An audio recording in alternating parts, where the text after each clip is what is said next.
Hey guys, welcome back to the channel, and today we're going to be talking about how squeaky this chair is. So basically what you need to do to fix this chair, I'm kidding, we're not, but the chair is squeaky and I just have to buy a new chair, but I haven't yet, and I won't probably for a while, so just deal with it. So what we're going to do today is we're going to have a one-sided conversation. You already know what the subject is because you read the title and you clicked on this video, and I'm just going to tell you what's up and you're going to believe me and it's going to be okay.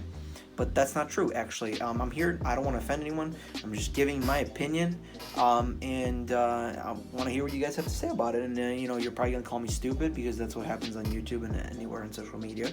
But I don't care because I do this, and it's my hobby. So I'm going to tell you either way. So I've been listening to this podcast called Business Wars. It's pretty cool. Check it out. And it has like, again, business wars between two companies, and it kind of tells you the history behind them and what research they have and they know about it. And recently I listened to a video that was about Harley Davidson, and basically I was telling you about the story of Harley over time and everything like that, and it was kind of explaining that lately Harley sales have been declining over the last few years, and steadily declining, and we don't and Harley needs to do something to combat that.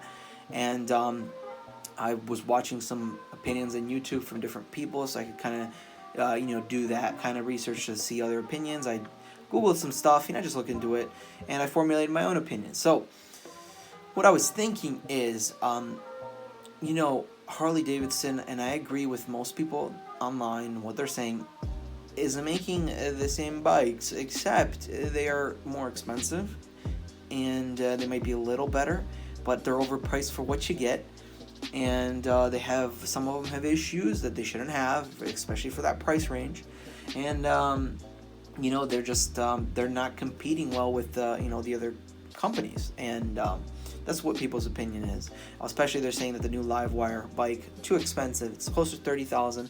There's other bikes out there that are electric. I think there's one more. I don't know how many other ones there are, but they're cheaper and they're better. So it's like, hey, what are you doing? My opinion is that is true. I agree with that. However, I did want to bring up another issue.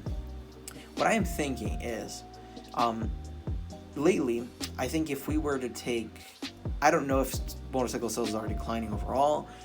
I don't trust most sources. I'm just saying if they are, I don't know about Harley, but I'm just saying in general, if we take like the population of the world, drivers now versus say 15, 20 years ago, just before there was all this online presence, internet or whatnot, and we take the numbers and see if motorcycle sales have been going up or down proportionally, and not counting in that now advertising is always in your face, all that stuff. Just we have to take, I don't know how we would take that baseline. That's why I didn't really have anything ready for that. It's really hard to get a baseline on something that has so many variables, especially when I don't have the resources to find that out on my own.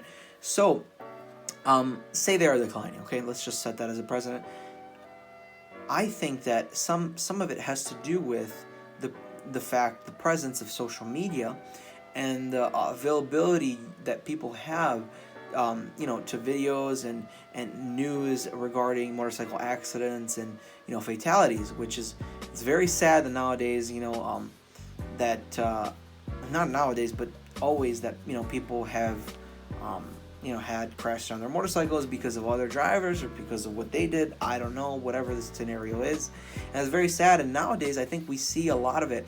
We're on social media and we'll hear about something that happened, or just see a post or something, the news, things like that. Just you have news on your TV now, and you have news on your phone, you have news everywhere. So you just kind of most people, they see it right away, and I think that people are starting to get scared about buying a bike and riding. I think that they're starting to think that the cost of riding is not worth the reward, So I rode. I had a Harley and loved it. I didn't ride it enough, and I ended up selling it. And in Michigan here, it's not really the best state to have a bike in, so that's what I did. But I think that the presence of social media and things like that, I think bikes, instead of really thinking about, what do we do next, electric, blah, blah, blah, blah, blah, blah, just faster, more horsepower, I think that what some people want to see is just safer motorcycles. They want to see a motorcycle that somehow you can ride and not die when a car hits you, going 45 miles an hour. Something simple. And it seems like, oh, it's not that simple. I understand, but if we see, in my opinion, the progress of cars from when they were made to now is greater than the progress, especially in safety standards. I think, yes, there's bikes with ABS and all that, but cars are way more safe over time, because of course you're in a cocoon, and it just seems like car companies cared more about safety, because everybody just kind of said, oh, it's a motorcycle, it's going to be unsafe, so you got to take that risk.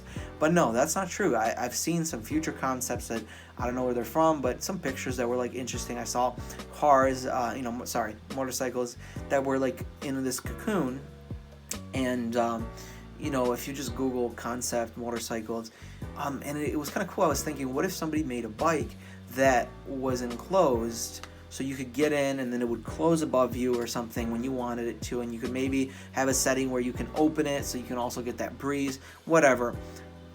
Even if it was expensive, I mean, even if this bike was $25,000 or $30,000, I mean, look at the Livewire, it's $30,000.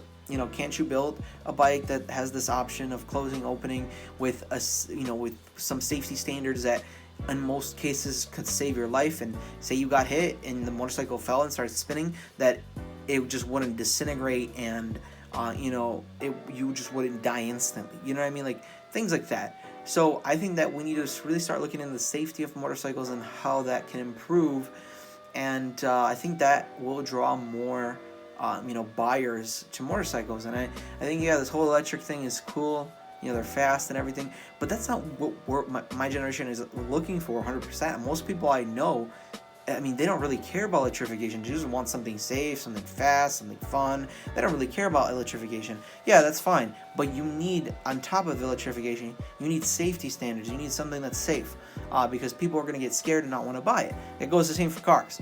Nobody wants to buy a car that's going to, electric car that's going to catch on fire and never start burning. What if it's in your garage? You have a family and it catches on fire and it just keeps burning forever. And then what if that keeps burning? Then whatever issues.